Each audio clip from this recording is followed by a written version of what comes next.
भगवान गौतम बुद्धांच्या अस्थिधातूसह आंतरराष्ट्रीय बौद्ध भिक्खू संघ थायलंड यांच्या परभणी ते चैतन्यभूमी दादर मुंबई धम्मपदयात्रा दिनांक 8 रोजी शहरात सायंकाळी 4 वाजेला आगमन होताच मानवताचे दर्शन घडले.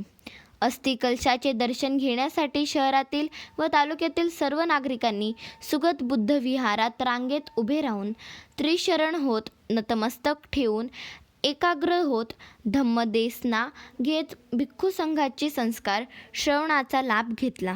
शहराच्या प्रवेशद्वारापासून पुष्पांजलीची वृष्टी करून नागरिक व महिलासह धम्मबांधवांनी पंचशिलीचे ध्वज फडकवीत बुद्धं शरणं गच्छामी च्या स्वरात धम्मपदयात्रात सहभागी असलेल्या भिक्खू संघाचे व अनुयायींचे जोरदार स्वागत केले.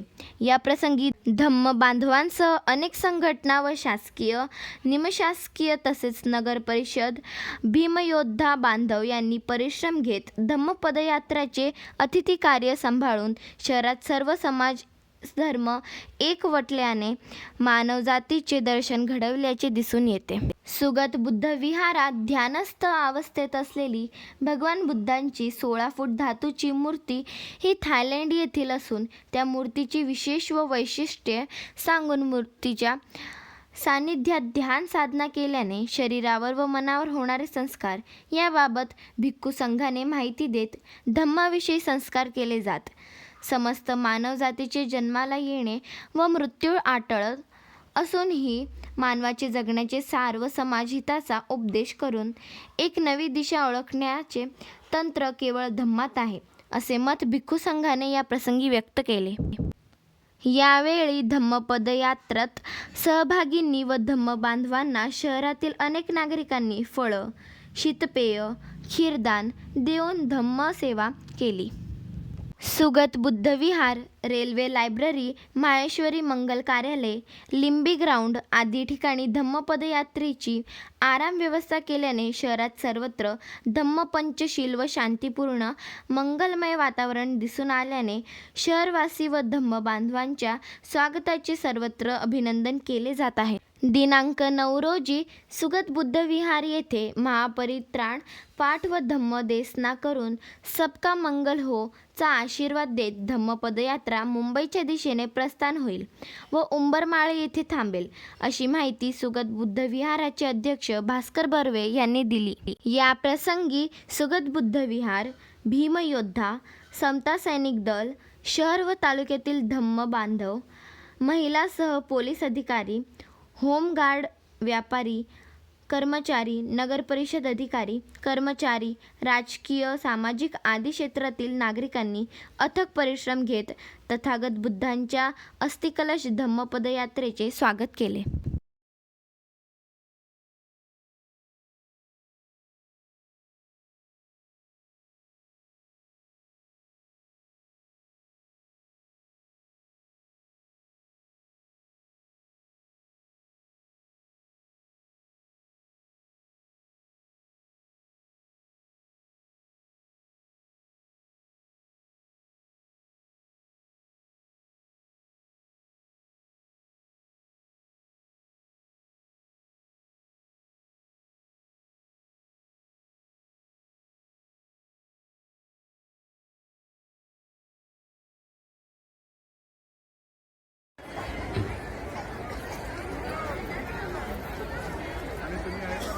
Namo tassa bhagavato arahato samma sambuddhassa.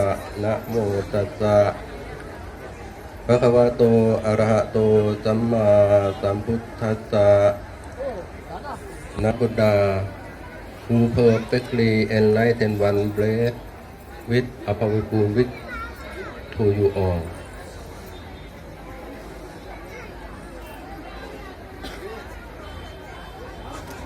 Good evening, everyone.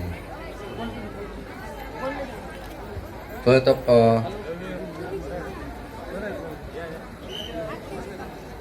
the yesterday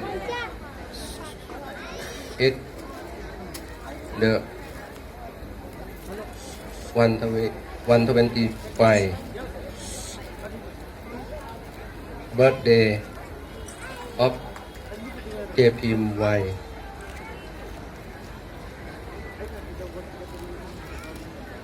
So,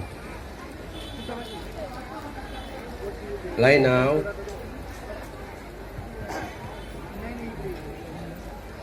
if you don't mind, I would like to invite you all here to dedicate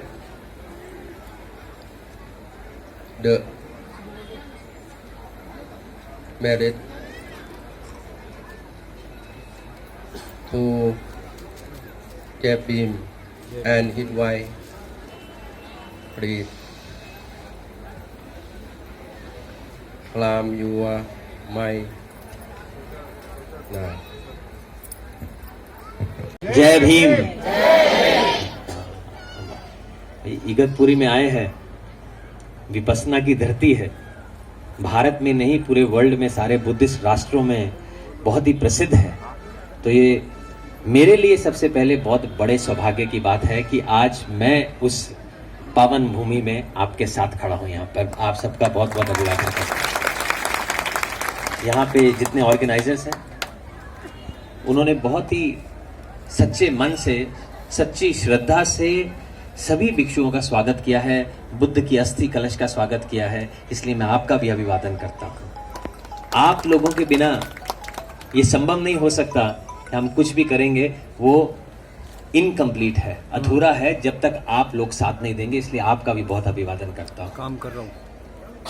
सबसे बड़े सौभाग्य की बात आज ये है कि आपके समक्ष बुद्ध, डॉक्टर बाबा साहब अम्बेडकर का दिया हुआ, आप लोगों को समझाया हुआ धम्म और संघ तीनों आज एक ही जगह पे एकत्रित हैं। ये बहुत बड़े सौभाग्य की बात है इस विहार को याद।